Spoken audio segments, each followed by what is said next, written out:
Tiếp theo rời làng Ba Duy, chúng ta sẽ tới với một bộ lạc nằm trên hòn đảo Mentawai. Để tiếp cận vào ngôi làng của họ thì phải di chuyển vô mất thời gian mà phải bằng rất nhiều phương tiện. Ôi quá trời khó đi rồi. Đêm nay với đêm mai mình sẽ ngủ ở đây. Alewita.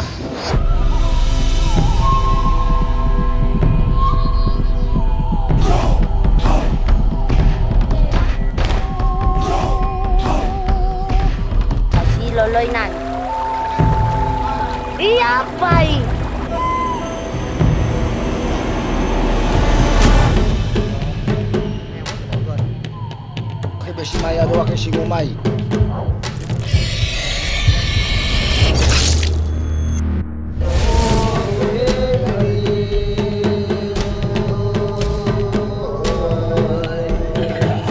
Bộ lạc hoang dã thiểu số độc đáo trên hòn đảo xa ở Đông Nam Á. Đây là phía tây của đảo Sumatra. Thành phố Padang, một nơi không phát triển du lịch là mấy. Sáng sớm tại Padang, bây giờ thì mình đang mua vé tàu để đi ra Mentawai. Mentawai là một hòn đảo rất xa, nằm cách đất liền là tầm 150 cây số. Dân số trên đảo chỉ tầm 80.000 người. Trong đó thì bộ lạc Mentawai sống ở phía nam của hòn đảo lớn nhất là Siberut, rộng 3.877 cây số vuông, tuốt tận sâu trong rừng rậm. Quần đảo Mentawai này thì chung dải đảo rất là dài. Ở trên dải đảo này có hai bộ lạc. Một là bộ lạc Mentawai và bộ lạc thứ hai đó chính là ở Andaman. Mà bộ lạc Mentawai thì rất là hiền lành, trong khi bộ lạc Andaman thuộc lãnh thổ của Ấn Độ thì cực kỳ bí hiểm. Đố bạn vlogger nào, bạn youtuber nào mà dám tới quần đảo Andaman đó để mà quay cuộc sống của bộ lạc thổ dân ở đó luôn. Bộ lạc đó được chính phủ Ấn Độ bảo vệ và chưa có ai tiếp cận được. Họ chưa từng tiếp cận với thế giới hiện đại luôn. Mọi người không biết có nghe câu chuyện về một người Mỹ cố gắng lên cái quần đảo Andaman đó để mà truyền đạo, cuối cùng là bị giết chưa, giờ xác vẫn còn nằm ở trên đảo đó. Ở châu Á mình có hai cái bộ lạc rất là đặc biệt như vậy. Bằng tàu siêu tốc Mentawai, giá vé mình mua là 350.000. Tàu này đi ra Mentawai, đảo của người thổ dân, rất là hiếm nha, chạy một tuần chỉ có 2 lần thôi. Hơn là mình tới đây đúng vào ngày thứ Bảy thì có tàu ra, và 4 ngày sau thì mới có tàu đi về. Giờ 7 giờ sáng, 6 rưỡi sáng có mặt ở đây không biết ăn gì hết. Chỉ có một cái quán này thôi. Đâu rồi? Satay. Satay. Satay. Dua. Ayam. Ayam. Yes. Ayam dua. Bên này người ta bán nè, bỏ vô gói bằng lá chuối. Đây là thịt nướng, cũng là món đặc sản của Indonesia. Cái bột gói trong cái giống như lá dừa nè. Gói đẹp ghê luôn á. Gói nó là khéo luôn trời. Này giống như người Khmer ở miền Tây mình gói nè. Bánh nếp á. Beras dari beras. Mà gói sao kín ghê, mỗi lần ăn phải cắt ra vậy đó, là cắt làm hai, có nếp ở trong. Ở Indo mọi người thấy đa phần người ta gói bằng giấy, rồi sau đó sẽ lót thêm một miếng lá chuối lên. Này Việt Nam mình có thể học nè, không dùng hộp xốp nữa. Này thì mình muốn quăng mình dục ở đâu cũng được, không ảnh hưởng tới môi trường. Đây là kiểu ăn sáng của người Indo nè. Lá chuối này thì bỏ nóng vô cũng không sợ độc nữa, chứ bên mình hay bỏ đồ ăn vô bịch ni lông rồi xách về. Hên quá còn có này ăn, chứ hồi lên tàu đi từ 7 giờ sáng mà tới 2 giờ chiều mới tới. Bây giờ mình sẽ bắt đầu hành trình đi ra đảo Mentawai để gặp người bộ lạc Mentawai nha. Thái Lan. Ai cũng nói từ Thái Lan. Việt Nam. Ok.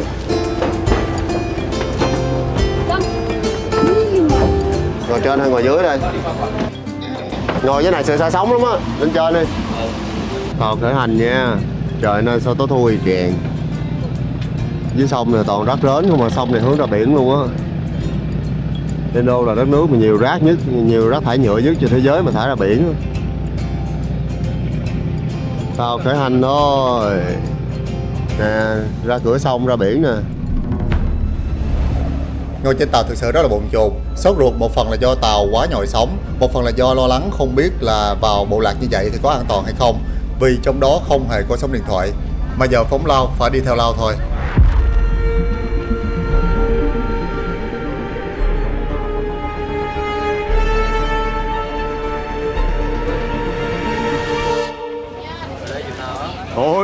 đất liền. Cuối cùng cũng tới bờ rồi. Sau 8 tiếng ngồi trên tàu lên đên thì bây giờ mình đã tới được đảo Sibirut. Quá trời đông người ở đây trời. Bởi vì tàu này một tuần chỉ có 2 chuyến thôi đi vô đất liền, bởi vậy mà người ta phải chờ đợi tàu nè, rồi tập trung đi một lượt luôn. Ở đây cũng rất là nổi tiếng về nước sống, bởi vậy du khách nước ngoài tới đây nước sống cực kỳ đông. Bởi vì sống ở đây rất là cao, rất là bự, rất là khủng. Thôi bây giờ mình xuống bờ thôi. Rồi du khách này đông ghê ha. Cho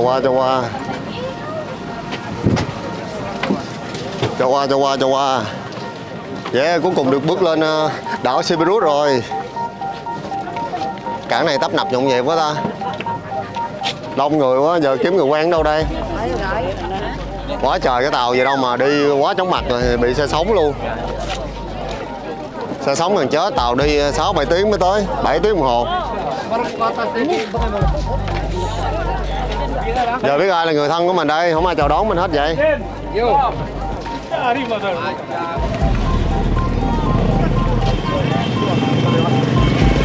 Chút xíu đi rồi gọi. Do you like the movie? Yeah, of course. To a lot of people. Yeah, a lot of people. This is Levi, I'm Levi. my tour guide. Yeah. Nice to meet you. Welcome to my house. Okay, we go now. Levi là người đã chuẩn bị hành trình cho mình 3 ngày 2 đêm, sắp xếp ăn uống ngủ nghỉ và tàu đi lại, bởi vì khoảng cách rất là xa và mình phải đi bộ nữa, trekking, rồi một đoạn đi xuồng nữa. Tàu độc mộc thôi, đóng nguyên cây gỗ bự vậy đó rồi đục thành cái tàu nè. Tàu lớn thì cái xuồng lớn vậy mà cũng làm từ một khúc gỗ rất là bự luôn. Nice to meet you. Nice to meet you. Mentawai Masura Bagata. In the forest, we sleep tonight. Not electricity, but the panel will do some registration. Rồi bây giờ chúng ta sẽ bắt đầu hành trình đi vô nha. To be my village, and then we can. How far from to your My village around 30 minutes by scooter. Oh. And then from my village, we can do lunch time over there. Bỏ đậu phộng với gì vô hả? Sốt gì? Trời. Cái này có này ngon quá nè. Chắc anh ở đây ngon, nó tối ra đây ăn đi. Nó đòi 2 người là 7,5 triệu, trả còn 7 triệu. Mà biết gì trả 6 triệu luôn rồi. Kìa đưa ăn kìa. Đây là món lotte rau trộn với sốt cũng như là bỏ thêm một chút mì vô. Nhìn cay xè lên thơm phức luôn trời. Trộn với ớt xanh không mà. Này chửi là ăn rau không á. Hấp dẫn quá, kêu phần ăn đi. Đây không có bỏ mắm nha, bỏ đậu phộng không à. Bỏ nhiều đường quá ngọt đó. Rất là bổ nha. Đường thì đường dừa, có bít non nè, đậu đũa, rồi bắp cải trộn, rồi bỏ thêm chút mì vô. Cái này phải chỉ có thêm chút chua nữa ngon lắm trời. Thiếu chua thiếu cay luôn. Đây là clip quay lại những lúc mà Paoka lội nổi. Giờ phải đi xe bao lâu thì mới vô được tới cái điểm trekking.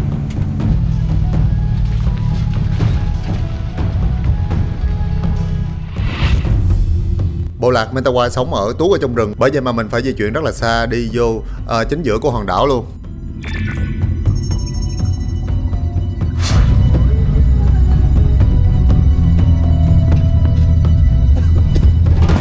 Sau khi đi xe 1 tiếng từ cảng thì bây giờ mình đã tới được bến xuồng để đi vô bên trong ngôi làng. Bây giờ phải đi tàu thêm cỡ bao lâu nữa vậy? Cỡ 45 phút nữa thì tới nhà của người Mentawai. Đi ra đây. Đường này đi ra xuồng nha. Bây giờ phải chuẩn bị thêm thức ăn, đồ đạc đồ nữa nè. Hơn là mấy bạn địa phương ở đây đã chuẩn bị rất là chu đáo. Đem theo thực phẩm để ở trong rừng 2 đêm. Đêm nay và đêm mai. Anh này là tài công. Người Mentawai chính gốc luôn. Ra phụ mình khiêng đồ cũng như là lái tài công chở xuồng đưa mọi người vào bên trong. Thì shaman. Ồ, đó là thầy Mo đó hả? Thầy Pháp á. Những người sống ở xung quanh đây cũng là những người Mentawai, nhưng mà họ đã hiện đại rồi. Có một bộ phận người Mentawai là người thổ dân chính gốc ở trên đảo Mentawai luôn. Và họ sống biệt lập ở trong tuốt ở chân rừng sâu á, để tiếp cận thì mình phải đi đò rồi đi bộ vô bên trong nữa. Rồi bây giờ đây nhiều tàu quá ta, sông chảy rất là xiết luôn. Sông này chảy trong rừng ra đổ ra biển nè. Giờ để vô trong ngôi làng thì mình sẽ đi lên tàu. Ở xuồng độc mộc luôn nha, đóng từ những cây gỗ rừng để xuống đường này nè. Đi cẩn thận chợt á. Mọi người thấy thì đa phần những bộ lạc nguyên thủy đều sống rất là cách biệt với thế giới hiện đại. Để tiếp cận vào ngôi làng của họ thì phải di chuyển vô mất thời gian mà phải bằng rất nhiều phương tiện.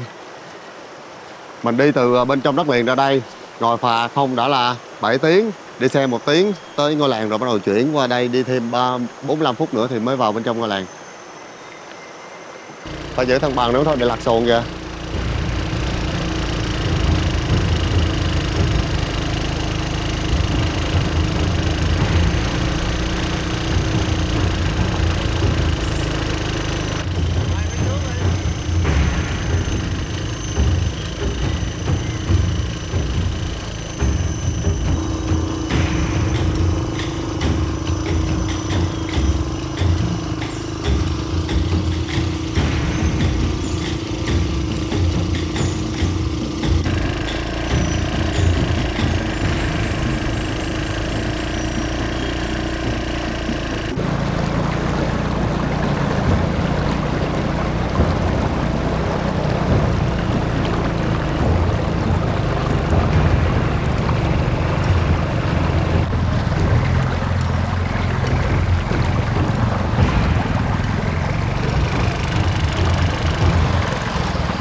Cạn rồi, phải cạn nữa rồi. Nước cạn quá. Do đoạn này suối quá trời cạn đi, bị mất cái tàu, mất cái xuồng, bởi vì mình phải đi bộ một đoạn. Giờ tiếp tục qua đây cái đoạn sau rồi lên tàu đi tiếp.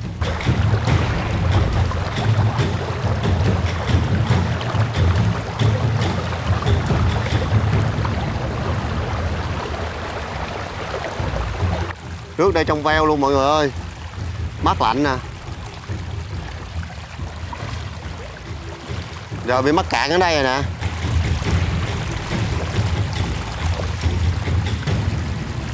Đi xíu nữa tới rồi, qua đoạn này là lên tàu được rồi, lên xuồng. Now we keep going, not the boat. Đi luôn, đi bộ xíu nữa sẽ vô tới làng rồi. Đây là những người phụ nữ Mentawai.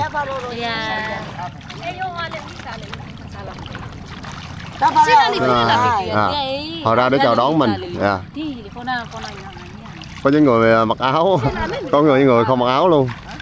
Trời ơi, thương chưa. Lấy dây chuối mà để quấn ngang mấy cái hộp, mấy cái thùng này để đưa vô bên trong. Nó sử dụng dây chuối không mà nha. Đây, thùng này nặng lắm nè. Omani. Nghĩa là rất là nặng á. Mới cắt dây chuối cái thành cọng dây cột liền ha.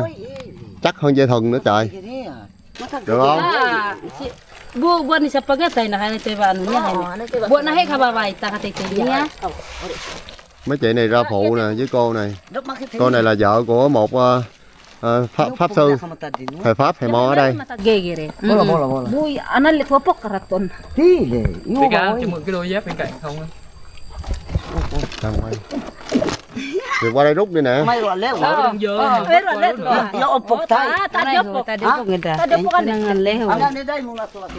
Giờ mình sẽ đi bộ, bắt đầu hành trình đi bộ nè.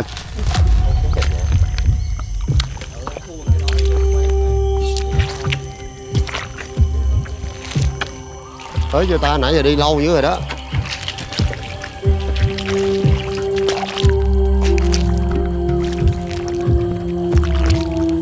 Ôi quá trời khó đi à. Thôi là còn mượn được cái đôi giày chuẩn bị sẵn.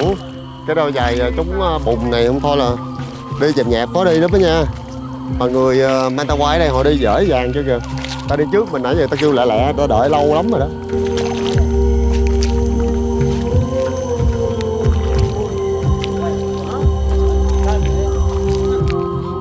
Đảo này toàn là rắn không à. Giờ vô mấy cái bụi lùm này thấy ớn quá. Rừng ở đây cực kỳ ẩm ướt. Có mũi không? Con gì bay dữ người ta. Đi. Mà đi chậm quá người ta đợi mình. Biết có đi mấy rừng nhiệt đới khác đâu mà biết. Thì rừng nào cũng giống nhau à.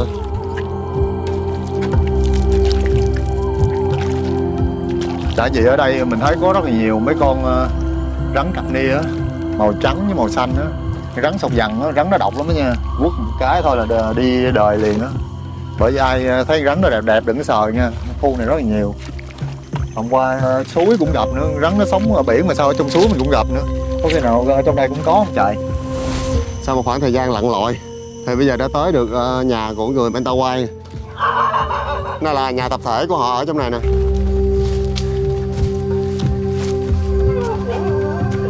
Ôi mấy con chó nó mừng kìa, đi được về nhà. Mình thấy bây giờ khán giả mọi người rất là may mắn, rất là sướng khi mà ở nhà thôi cũng có một cái đội ngũ những người làm nội dung, những nhà sáng tạo nội dung, rồi những các YouTuber đi khắp thế giới để mà quay phim cho mọi người coi. Còn ngày xưa trước khi mà mạng xã hội chưa phát triển thì để coi những chương trình mà khám phá đi tới những bộ lạc như thế này thì chắc là chỉ có những cái đài truyền hình lớn như là BBC hay là National Geographic mới có thôi. Còn bây giờ thì ở nhà thôi cũng có nhiều nhà sáng tạo đi rải rác khắp nơi trên thế giới để quay cho mọi người coi. Mình không phải là người đầu tiên tới bộ lạc Mentawai này mà có nhiều người sáng tạo nội dung khác cũng đã tới đây rồi. Và bây giờ thì mình cũng muốn tới đây để mà xem cuộc sống của người Mentawai họ sinh sống ở giữa rừng như thế nào. Đây là cư dân bản địa ở trên đảo Mentawai. Ơi vô trong, đêm nay với đêm mai sẽ ngủ ở đây. Alewita. Alewita. Alewita. Cuối cùng cũng tới nơi. Salam penapsia, salam penapsia. Alewita. Alewita. Alewita. Alewita. Việt Nam. Việt Nam. Nhà của người Mentawai gọi là Uma, và một Uma như thế này rất lớn. Có đông thế hệ gia đình ở chung với nhau.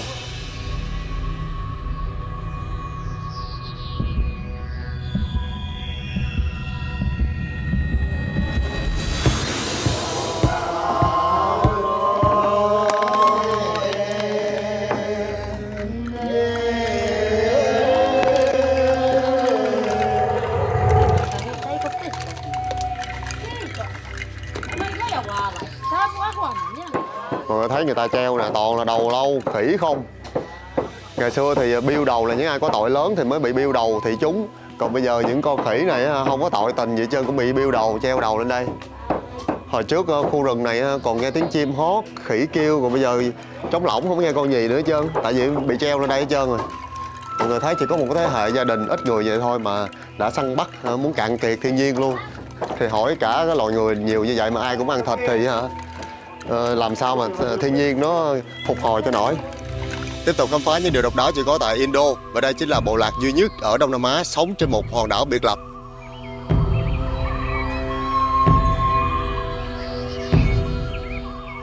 Fahoka đã có mặt tại phía đông của đảo Sumatra, trên một cái hòn đảo có tên là Mentawai, và đây chính là hòn đảo Siberut. Ở đây có một bộ lạc sống biệt lập với thế giới hiện đại. Họ không sử dụng công nghệ, không có điện thoại, không có những thiết bị công nghệ mà hàng ngày chúng ta sinh hoạt. Và bây giờ chúng ta hãy cùng khám phá xem ở đây thì họ sinh hoạt như thế nào ở trong rừng thẳm nha. Sau một ngày cùng người Mentawai đi vào trong rừng thì đã tới giờ ngủ rồi, 9 giờ tối.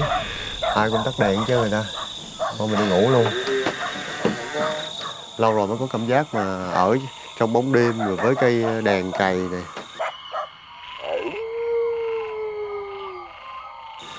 Này đèn dầu, xung quanh toàn là tiếng dế. Vô đây. Trời, người ta trả tiền để được ở resort tiện nghi đầy đủ, của mình cũng bỏ tiền tour ra để ở trong căn chòi nè. Về đây có mùng nữa. Ủa, răng mùng sẵn rồi nè. Nhớ hồi nhỏ hay bông được cúp điện để đốt đèn cày rồi chơi. Còn ở đây là người ta không có điện luôn. Đây cảm thấy ớn ớn rồi đó.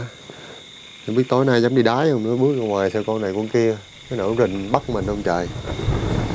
Còn giữa rừng. Thôi đi ngủ.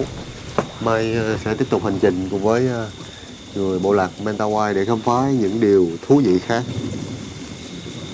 Chúc mọi người ngủ ngon nha. Lâu rồi mới được ngủ bụng á. Do you smoke? Yes, cigarette, yes, I smoke.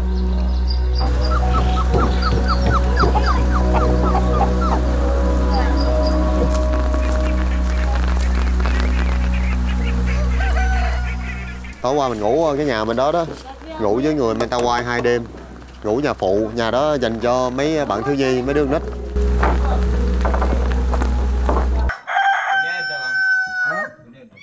Nane angu sapuradnya sodalito. Mực á, mực in đó. Thì làm bằng nhọ nồi với dầu. Kau je Những ta cái hình vẽ này là để bảo vệ người ta lúc mà vô rừng đó kìa. Trong bếp là đang làm hoạt động. À, này sagu nè. Đây làm sagu truyền thống, thức ăn của người Mentawai.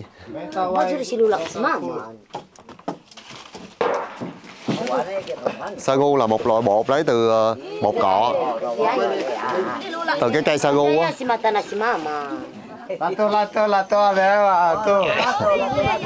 This is sagu leaf rồi. Yeah. À, không phải là lá dừa mà lá cây sagu luôn á. Giờ nó giống cây dừa vậy đó, giống như cây cọ, bột cọ. Bột sagu này người ta lấy từ thân cây á, sau đó nghiền ra rồi phơi khô, giống như cổ hủ dừa vậy đó. Lấy cái thân của cây cọ rồi để vô cái lá của cây sagu rồi nướng lên ăn, để ăn từ từ như vậy. Ở đây người ta không có trồng lúa mà chỉ ăn cây sagu thôi.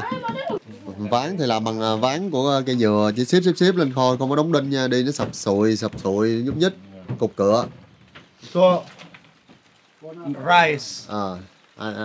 Nasi finish. Nasi Phụ nữ ở trong nhà là chỉ việc làm nông, không có cần đi săn bắt, và ở nhà nướng sagu.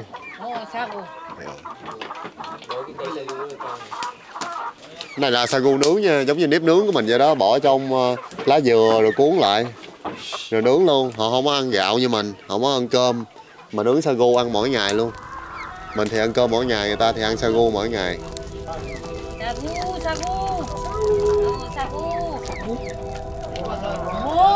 Mo balik aku sagu ya le kami si mataoy. Mau ba aku sagu nasi mo ba aku Ruana. Ruana mo balik aku. Phụ nữ ở nhà là không cần phải mặc áo luôn á, nhưng mà vẫn có hình xăm nha, giống như đàn ông vậy á. Như chân cái lá xếp thành cái quạt nè, lá dừa xếp đẹp ghê ha.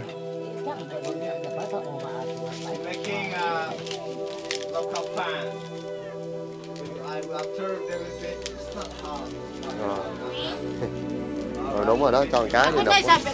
Ôi mát quá. Sagu đấy. Nene Nói đi, cái món này là món đặc trưng ở đây này. nene sagu kacimatao. Kaya Indonesia nasi. Mentawai sagu. Rồi, đây là cái món sagu đặc trưng nha. Người Indo thì ăn sagu.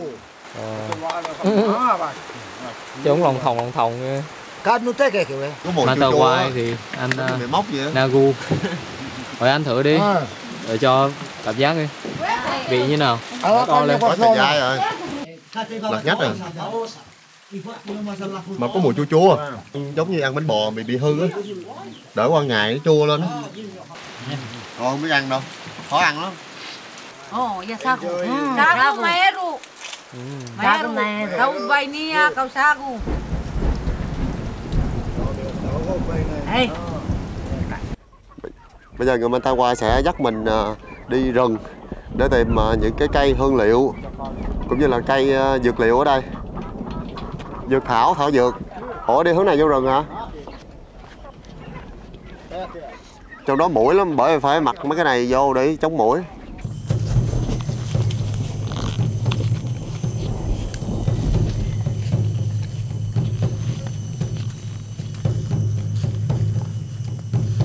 Aku sibuk kara koi ya. Aku sibuk kaya koi kara. Kamu apa ya? Koi maile. Para kuali areule keso kara. Sige mele kasiano. Sen.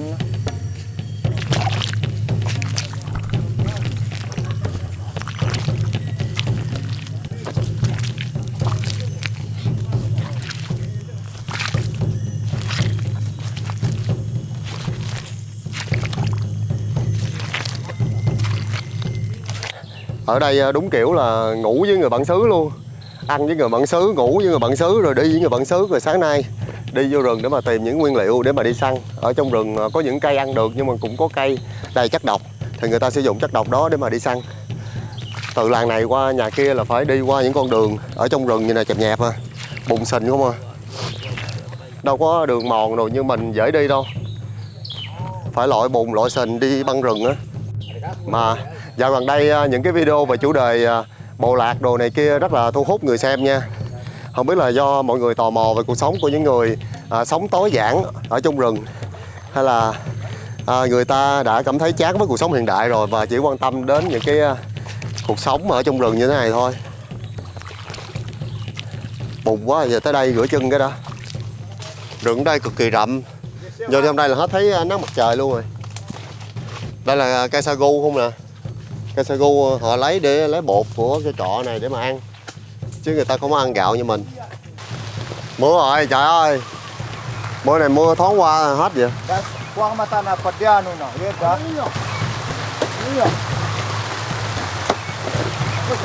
Oh. Ở đó cây sake mà.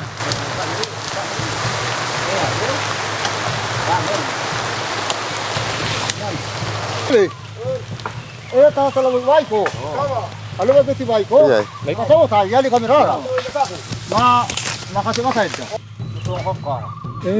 Baik ko. Ane ni baik ko. Kabi mai simatao simageba. À. Bulat. Rồi vỏ của thân cây này dùng để Ane ni tu ni.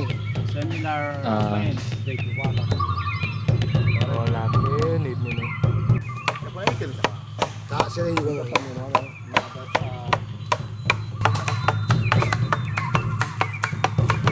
Apa tadi?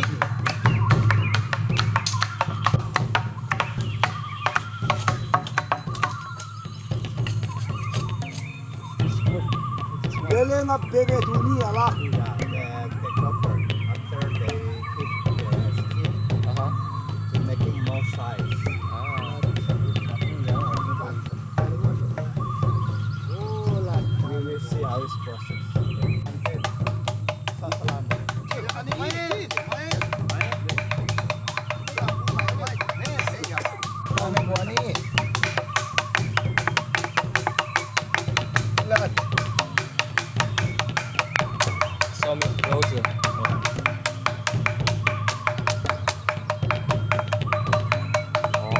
Giờ giống như mực đó, mực khô rồi đó. Mới mưa xong giờ nắng lên rồi nè. Thấy người Mentawai họ đâu có mặc đồ hiện đại như mình đâu. Lấy vỏ cây để mà đập dập ra vậy đó rồi quấn giống như là giống mặc đồ bikini vậy á. Bikini. Cũng giống những chú anh giống như những chàng tạc dân ở trong rừng vậy đó. Mà giờ mấy nàng mà vô rừng mà gặp những chàng tạc dân này chắc được ẩm đưa vô lên cây tuốt trên đoạn cao luôn. Đủ dây rồi. It's for headache. This is like ute. Sigiteu. Ủa này sao giống lá chậu vậy ta? Sigiteu, lá sigiteu dùng để kỹ gì quên rồi. Là đau đầu. Nha, có muốn đau đầu luôn. Nhớ cái tên không cũng muốn đau đầu. Cây này là cây leva nè. Leva để chị ho. Dạ. Ồ, hết liền luôn. Mà nó nè. Mà khô lên tao. Cái leva. Muốn tao này cũng dia mà hết rồi. Nó coi lộ kajunia. There they will preferring in the river the juice. Ngon lắm nha, cái lá ngon không chạy. Vui xe đến cái mà lá ngọc cậy này. Nào thử lên, lá ngon lắm. It's not poison, it's okay. It's medicine. Như rau vậy á, ăn có vị rau luôn á. Tất cả dược liệu này dùng để trị nhức đầu. Mà người ở đây sống đó là an nhàn, đâu phải suy nghĩ gì đâu mà nhức đầu trời. Đâu tính toán rồi như mình đâu. Chắc là phải xin đống này về quá suy nghĩ làm nội dung với cũng nhức đầu. Ở Indonesia này có hai bộ lạc cũng sống trong rừng luôn, một là Mentawai, hai là Korowai. Mentawai thì sống trên đảo Mentawai, còn Korowai thì lại sống ở trên Papua. Mình sẽ đi thăm cả hai bộ lạc này luôn. Thật ra thì mình thấy người Mentawai ở đây không hẳn là người bộ lạc mà họ giống như một dân tộc thôi. Dân tộc Mentawai họ có ngôn ngữ riêng. Và đặc biệt là họ sống biệt lập, không có công nghệ, không xài Điện thoại ở trong này không có điện luôn. So atala lagget ngute lagget koholo. They collected the herbal medicine in the forest. Cây gì mà ngã bự với người ta. Tưởng đâu nắng lắm, đi vô trong này cây bóng mát đồ đã bộ. Thôi ở trong đây không có dắt nè trời. Sợ vắt mà nó búng vô lỗ mặt, cái mặt mình chui vô lỗ tai. Còn không biết có rắn đâu không ta? Có chăn không? Indo nổi tiếng về chăn, mấy con chăn bự bự, chăn miếng điện á.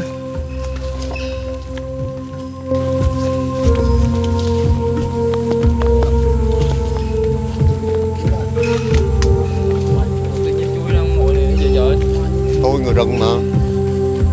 Mentawai, no lunch, no breakfast, no dinner. Oh. So when they eat whatever in the forest. Bánh này mình đem vô nè. Không có gì thể cản đường được người. Bộ lạc ở đây cắt đứt hết tất cả mọi thứ để làm đường đi. Mà cây ở đây gai không mà nha. Vậy mà ta đi chân không được hay thiệt. Mình mang ủng đây mình còn sợ nữa. Mấy cây đây gai bự bự không à. Ane giyok.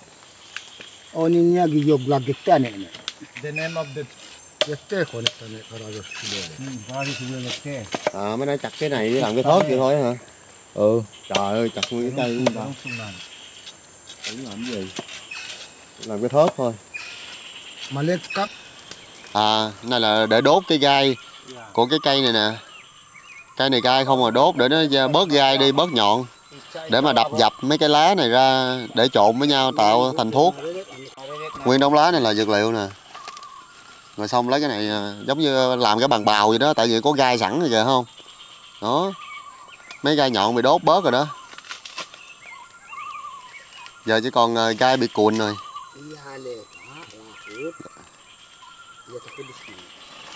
Hay ha.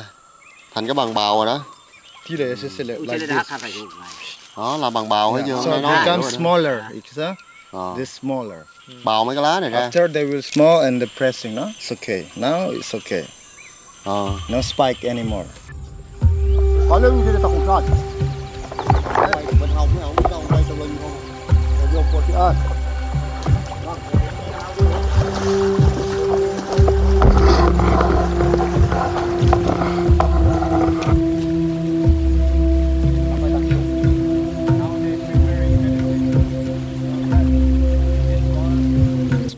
Thơm quá à, lá thơm.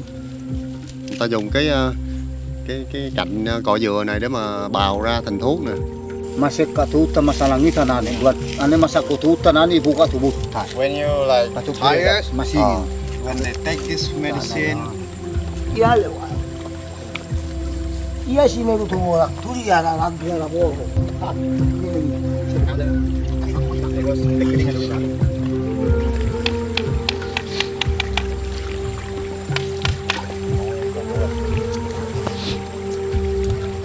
just drink it. Uống luôn hả? Ngọt quá vậy? Ngọt lắm nha. Hả?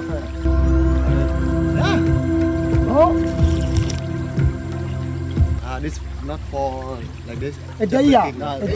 Over there. For heading over there, yeah. Ngon á. After in the house. Just for headache. In few of ingredients, poison ingredients. This one not poison yet. When they mix all the ingredients, they become poison. This one. Ungat nia. In Mentawai we call it ungat nia. Này mà uống cái là nhảy đành đạch liền á. Lá độc nha. Một lá thì không độc nhưng mà trộn với cái rễ cây kia cực kỳ độc. Tiếp tục chà ra nữa. Có tẩm ớt nữa hả ta? Sau đó tạo ra một chất độc rồi tẩm vô mũi tên nó đi săn. Không có tủ lạnh bởi vậy mà họ không có trữ thực phẩm như mình. Rồi không có chia ra 3 bữa sáng, 3 bữa ăn sáng trưa tối. Mà khi nào đói thì sẽ ăn thôi. Rồi cứ ra rừng tìm những cái thực phẩm như vậy. Thực phẩm luôn có sẵn trong rừng. Rồi họ trồng chuối, không có trồng ngũ cốc nha. Rồi người Mentawai họ không có giấy tờ luôn. Không có hộ chiếu hay là chứng minh nhân dân như là những người Indo khác. Mà chính phủ để họ tự do sống ở trong rừng vậy. tự sinh hoạt. Giờ cái rễ cây này cũng có độc nữa nè. Rễ cây trộn với lá rồi sau đó trộn ra nước. Trộn với một cây trái ớt này vô nữa, ớt này ớt độc nè trời. Ăn vô cái cay xè luôn. Này không phải làm nước chấm đâu nha. Chấm vô cái là giật tơi tái luôn á. Okay. Kẹp lon tiêu, tamare paid. And they press it. They're looking for the liquid. That's the poison.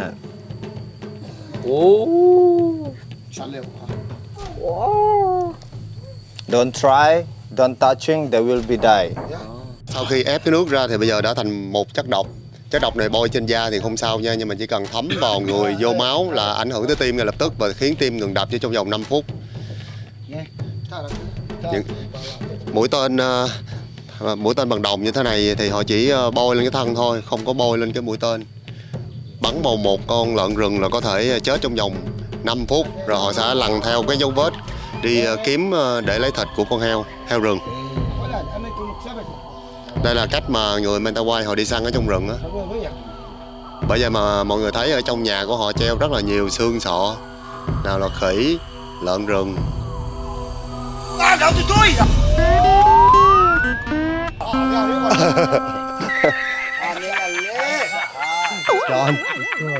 It's gone.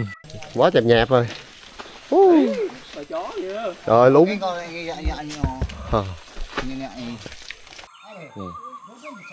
Elisa kau foto saya sama Mamun. Iya. Gimana ya dan nak? Mấy chim tội quá. Chim này nhỏ xíu à, ăn cái gì trời? Cái tội ơi trời tội rồi. Mấy chim này đẹp lắm luôn. Nhỏ lắm luôn đó kìa. Nhỏ hơn chim sẻ nữa. Bằng 2 ngón tay với mấy. Chim này đẹp nữa. Cột chắc dữ lắm luôn á.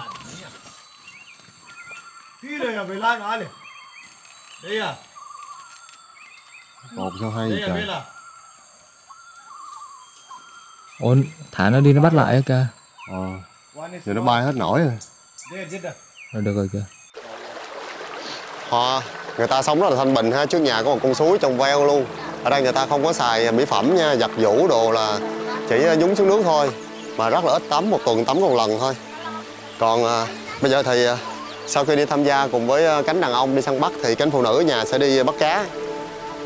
Bắt cá với con suối nè. Suối trong veo mắc rượi luôn. Đi xuống đây. Coi bắt được gì. Ồ, một con tép. Còn nhiều cá lắm kìa, đằng kia cánh phụ nữ kìa. Bắt dữ rồi.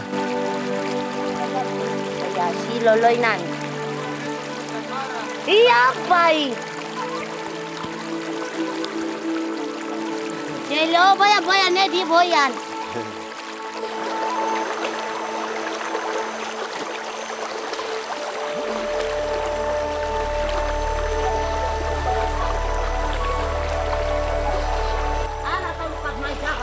Đi bắt cá. Có cô không ta? Ôi, nước sâu quá. Ướt cái giò rồi.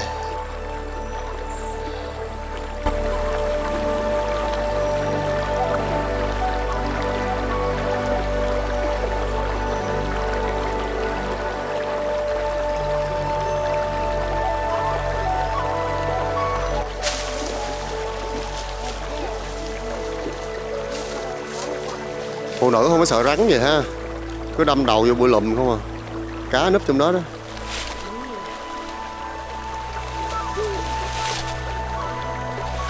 Bắt được con gì không? Cũng vớt vậy lắm mà được mấy con cá nè. Cá nhỏ nhỏ. Về làm mắm được á.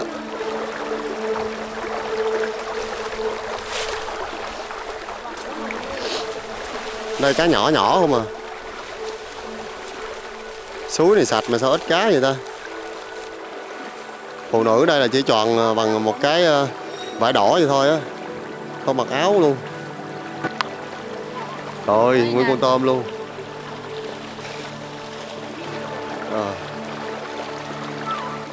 Bỏ vô cái ống. Có cái ống đeo làm sao để bỏ hải sản vô.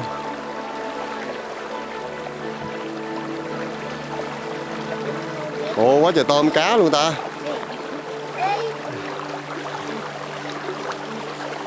Ồ, cá này bự quá nè, vừa tôm vừa cá luôn. Quá trời tép rồi. Nay bội thu rồi.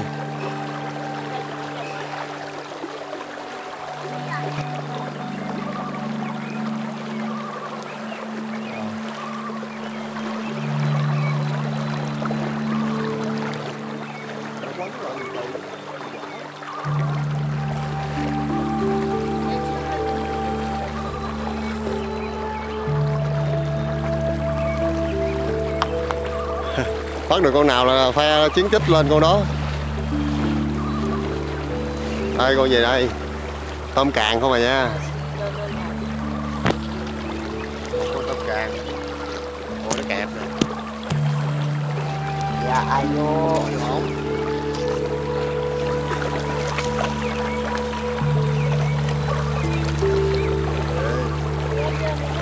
Dở mặn dữ. Không được trợ giúp. Gì vậy? Cái này của người ta mà để người ta. Ồ. Hay dữ ha. Cái nào mà người ta đuối quá. Đây. Trời ơi, đang đi bắt cá mưa rồi. Giờ mọi người phải quay trở về để coi là thành quả của những người phụ nữ đảm đang này là gì ha. Tôm cá bự bự không à, để coi. Giờ đổ ra cái ào hấu hồn luôn. Bữa rồi chạy lẹ. Alemita. Cũng cá nè.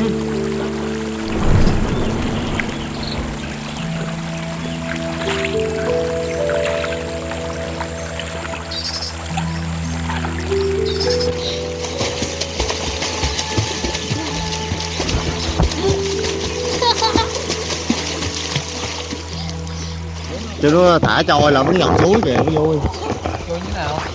Thì ngồi nó nước nó tự đẩy đi.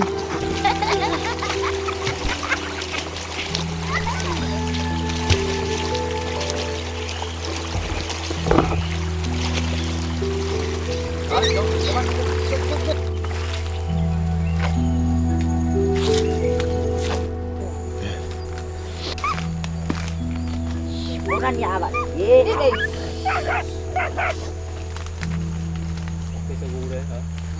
Đây sagu hả? Sagu. Các mama đang tìm Sagu tree. đây là thân cây sagu bị đổ xuống nè. Để lâu để mục thì mấy con giống như mấy con đuông á. Này đuông sagu chứ không phải đuông dừa nha. Bư tìm sagu. Tìm đuông dừa. Phụ nữ cầm búa bổ bạch bạch. Phụ nữ ở đây quá mạnh mẽ rồi. Chặt chém liên hồi luôn. Mà bắt cá thì mấy mama còn đi bắt mấy con đuông này nữa. Kìa có kìa.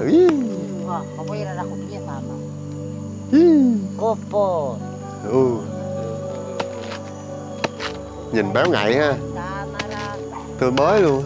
Ở đây người ta không ăn sống như bên mình nha, phải chế biến mới dám ăn. Đây cũng là một nguồn đạm của người Mentawai.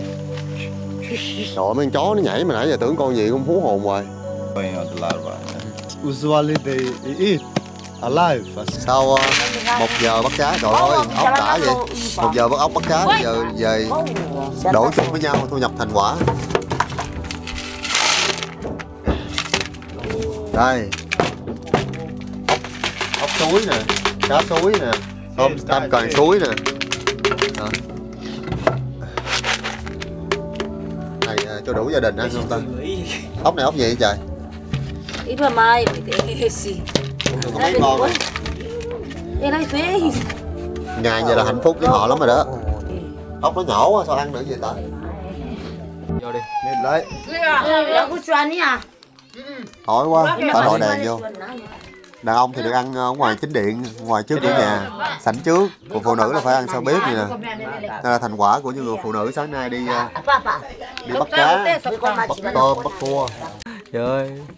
Tôm tươi á. Mình ở nhà thì ăn tôm sú nha. Đây mọi người ăn tôm. Ăn nặng gịt tay. Tôm sông tôm suối này, trời ơi, nhỏ xíu. Suy lạc. Tay. Ơi. Mà cho mọi người ăn ngon quá nè. Mới tới mình ngồi nha.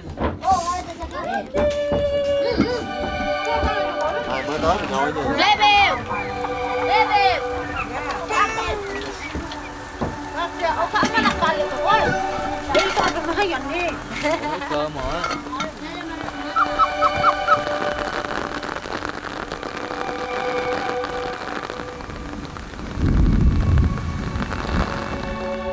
Một chiếc vòng tay hoàn toàn tự nhiên làm từ cây rừng.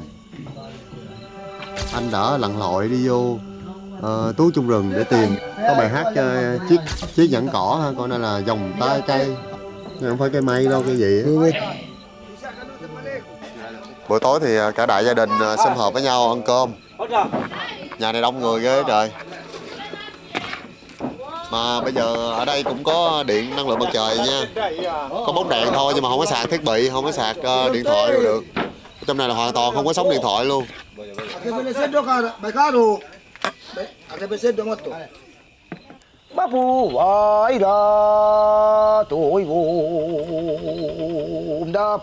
Có một điều mình đã quá ý dù lúc mới vô thì mình đã thầm gian giái sơn thiện lâm thần thổ thánh gia hộ cho mình, nhưng mà vẫn không chịu nổi cuộc sống ở trong rừng. Và đêm đó mình bị sốt.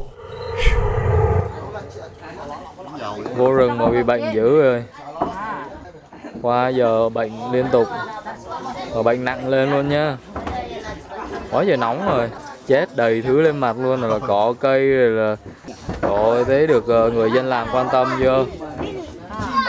Lâu lâu có khách quý tới được dân làng có chịu quan tâm rồi.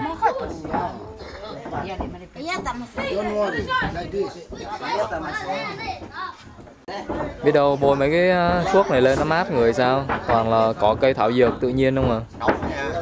Tiếp tục chữa bệnh nữa. Thấy mình ho quá, tới đây bệnh quá, thổ nhưỡng không có phù hợp rồi. Vô rừng quá trời bệnh rồi, trong đây không khí ẩm ướt. Ai vô đây ngủ một đêm chắc hả? Bệnh chắc luôn á. Tối qua mình ngủ cái nhà mình đó đó. Ngủ với người Mentawai 2 đêm. Ngủ nhà phụ, nhà đó dành cho mấy bạn thiếu nhi, mấy đứa nít. Ủa giờ cào mía vô nữa. Lấy nước mía luôn. Lấy nước mía với nước thảo dược trộn nhau.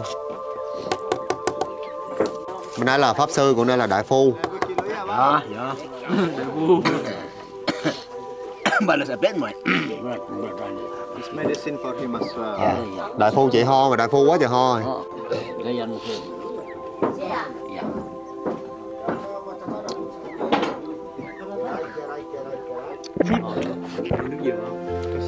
Thì nước mía thôi, mà trộn với thảo dược thơm lắm. Thử đi, ngon lắm. Nè, khỏe nè. Ngon lắm, cho uống mía ngon. Mấy tao không tiền à? Không biết đâu tiền hả? Không tiền đấy. Dạ. Dạ. Vừa lại bơm hí là. Rít dữ rồi. Ê nào.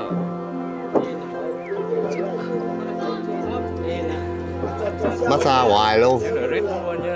Toàn nước mía không à, nước đường không à, đưa lên mặt. Gì ạ? Sống với bộ lạc luôn rồi, bữa giờ vô đây không có sóng điện thoại, không có điện thoại với thế giới bên ngoài, giờ thành bộ lạc luôn rồi.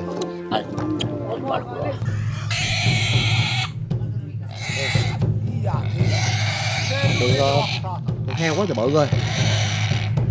Nguyên một cái công sức buổi sáng đó.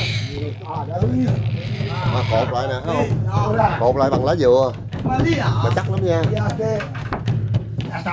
Cột bằng dây chuối nữa nè. Mà con lợn heo không giúp được luôn. Đúng không?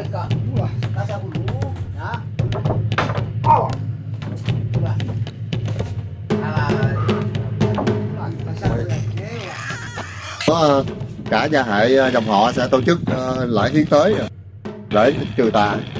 Yeah, they do for blessing each other, protect them in the bad spirit. So when they attack them, they give the leaf everyone.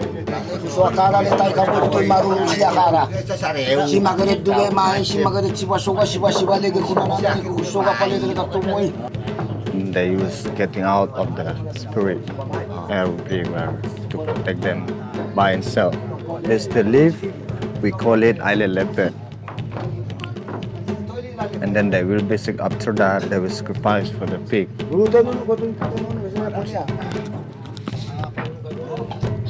Nói tiếng ngoài.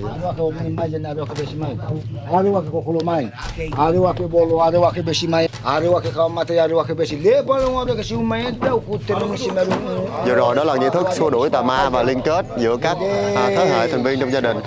Một cảnh tượng không muốn thấy để trừ tà.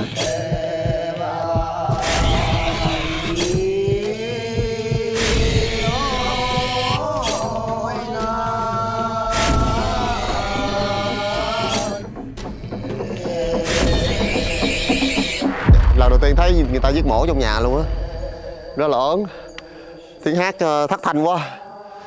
Sau đó thì những người đàn ông trong gia đình sẽ cùng nhau ca một cái bài giống như là lên đồng hả, đi vô trong coi tiếp nghi lễ nè.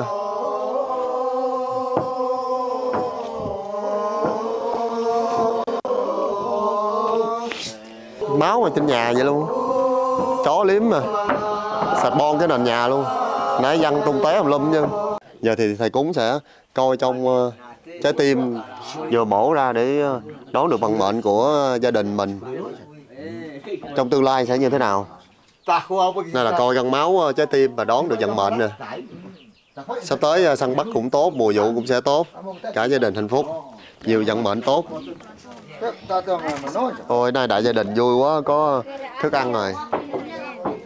Bữa giờ thấy ăn toàn cơm trắng không mà, bữa nay có thịt. Ăn mừng bởi vì coi được coi bói, thấy vận mệnh của cả gia phả có tiến triển tốt. Nãy nhìn cảnh giết thì ghê lắm mà sao nấu lên thơm chứ trời. Định bữa nay hứa trong lòng là không thử một miếng rồi đó. Mà nấu xong nóng hổi thơm phức à, muốn thử một miếng luôn. Mà sao tâm linh ghê, tự nhiên cái vừa có hiến tế xong, giết con heo xong là mưa luôn, đổ mưa ào ào luôn. Kìa xung quanh toàn là mây không à. Mờ mờ sương ảnh, khói mây mờ mờ đẹp ghê. Giữa rừng mà có không gian mờ mờ ảo ha. Ôi thành quả hôm nay chiến tích thật là sáng lạng. Bữa nay cả đại gia đình cùng thưởng thức chung một chiến lợi phẩm ở trong rừng thẳm. Thấy cái mâm bòn gỗ vậy đó, múc ra mà nước nhiễu lên sàn thấm xuống. Còn bên kia là mấy cái khai bằng tre nữa nè. Ở đây thì cái mâm bằng gỗ. Bây giờ sẽ chia đều ra. Và người lớn thì sẽ ăn riêng, trẻ con, phụ nữ sẽ ăn riêng. Người pháp gì thầy mo thì cũng sẽ ăn riêng. Theo thứ bậc vậy đó.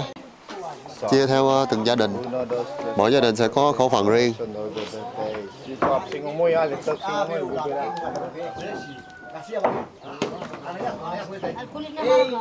Rồi quỷ đó ăn dụng hết miếng kìa. Mới bỏ cho miệng kìa. Ăn nguyên cái đùi luôn, nguyên cái giò heo luôn. Mấy đứa nhỏ mới này vô mánh rồi. Mấy chó này có cách đuổi rất là hay. Lấy kiến á, lấy nguyên cái tổ kiến lùa là nó chạy đi hết trơn. Cứ cái loại ăn dụng hoài, táp vô đồ ăn của người ta luôn.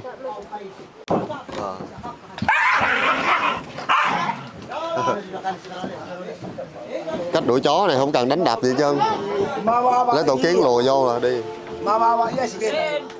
Đó. Bây giờ tới màn thưởng thức chiến lợi phẩm hôm nay.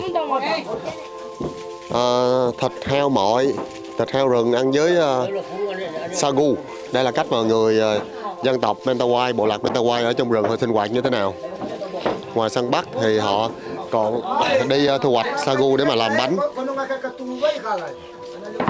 Mỗi gia đình sẽ ngồi một góc gì đó thưởng thức. Chứ không ngồi chung ha. One plate, the family. This is couple. This is family.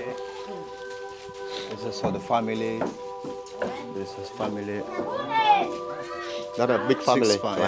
Six of them, of the clan family. Đây là những người trong một gia phả, gia hệ, trong một dòng họ. Họ tới đây để mà thưởng thức chiến lợi phẩm.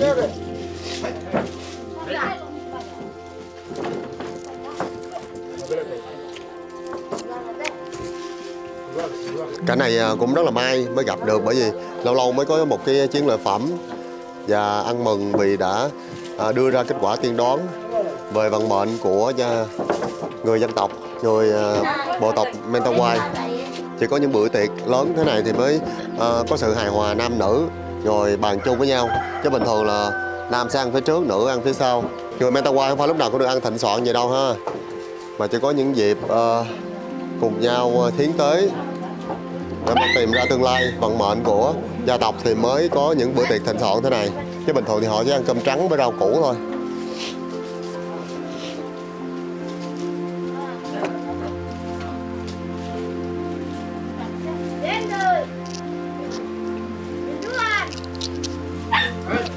Có chấm muối nữa kìa.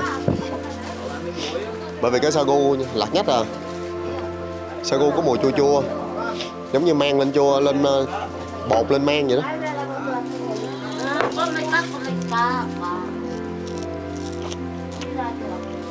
Nhìn ta ăn ngon lành chưa? Một cái niệm khó quên ở giữa rừng sâu, tại một đất nước rất là gần với Việt Nam.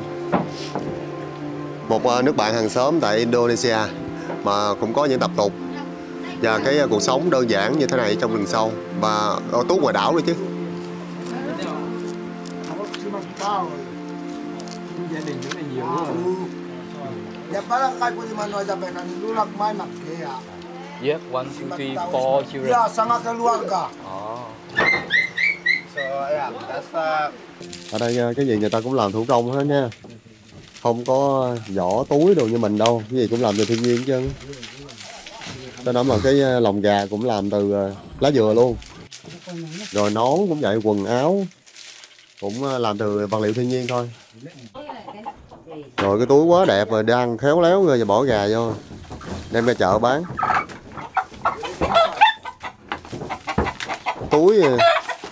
Túi chắc ăn lắm nha, đang đâu chừng 2 phút là xong rồi.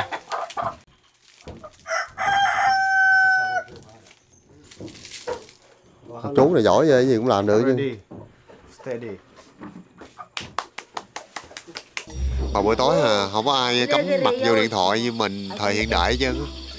Chỉ có nói chuyện hàn thuyên với nhau thôi. Giờ mới 7:30 mà văng mùng lên ngủ hết rồi nè.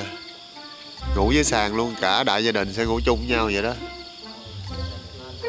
Đây là cách mà người ta ở trong rừng nè, không có xài thuốc Tây y như là mình đâu.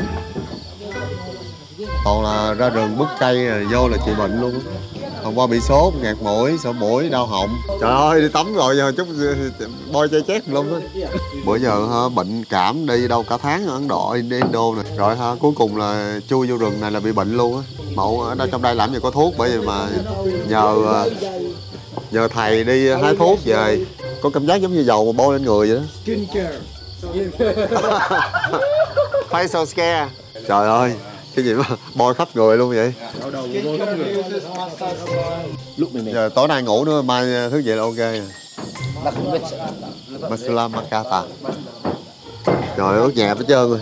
Cho khán giả. Thôi này có cái đồ vỗ. Anh biết gì về Việt Nam? You don't know the Vietnam. You don't know the first time here Vietnam. Là đầu tiên mà có người Việt Nam tới đây luôn, họ không biết gì về Việt Nam luôn. Communicate each other, contact. Khi cần gặp hay gửi lời, chúng tôi sẽ nhờ người nhắn giùm hoặc trực tiếp chạy đi gặp người đó. Họ lo sợ công nghệ có thể làm thay đổi tương lai thế hệ sau không còn văn hóa. Không ai cần dùng điện thoại. What is the most they love to living in the forest? Giữa rừng mọi thứ đều miễn phí. Thiên nhiên cho gì chúng tôi ăn nấy. Có rất nhiều việc phải làm, nhất là bảo vệ khu rừng. So all of them don't know the years old. Yes sir, yeah. Ở đây không có lịch nên không có ai biết về cái tuổi của mình là bao nhiêu tuổi luôn ấy. Đúng là những trải nghiệm đáng nhớ và khó quên tại gia đình trong rừng thẳm của Mentawai, và cảm ơn gia chủ của Mentawai đã cho mình tá túc 3 ngày 2 đêm với những trải nghiệm rất là tuyệt vời và đáng nhớ khó quên.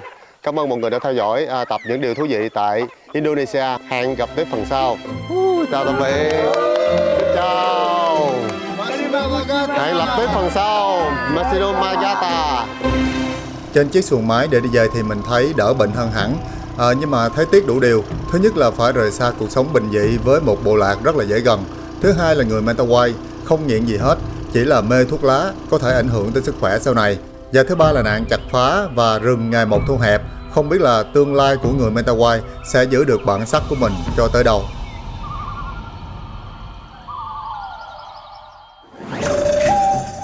Tiếp theo hãy cùng ghé bộ lạc nguyên thủy cuối cùng và bộ tộc duy nhất được quyền sử dụng súng ở Trung Quốc, cùng nhiều điều kỳ thú khác nhé. Xin chào, hẹn gặp lại.